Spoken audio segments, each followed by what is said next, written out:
Why won't King Charles and the royal family be voting in the general election? The royal family do not vote out of convention rather than law because of their unique position in the UK state.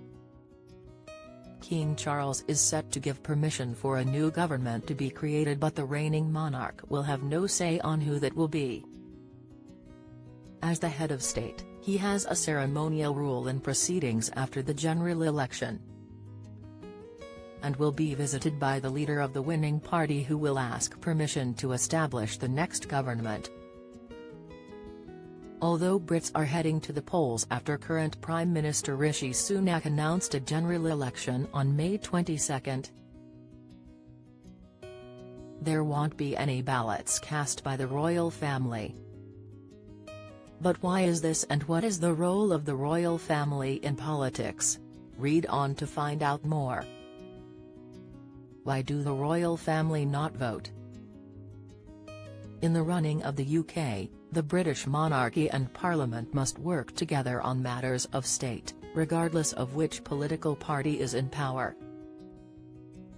The royal family, as a result, must stay politically neutral on all matters.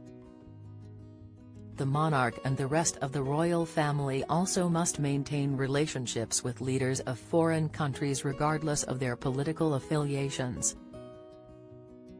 Which means the royal family do not vote or publicly express their political views.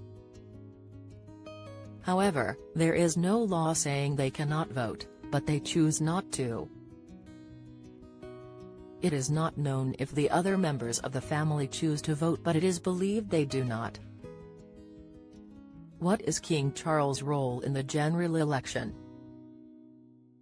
In the early hours of Friday, July 5, it is expected that it will become clear which party has won the most seats.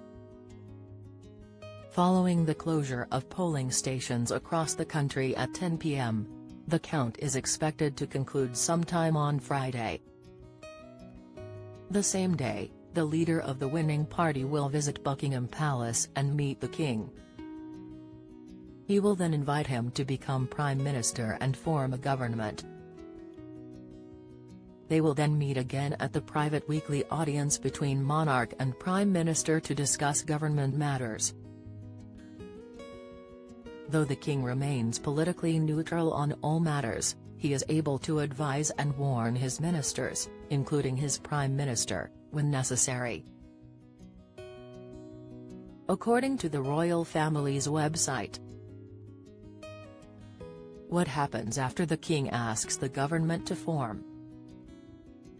The new cabinet will be put together over the weekend. The new parliament will then be called to meet on Tuesday, July 9, when the business will be the election of the speaker. The state opening of parliament and the king's speech will follow on Wednesday, July 17.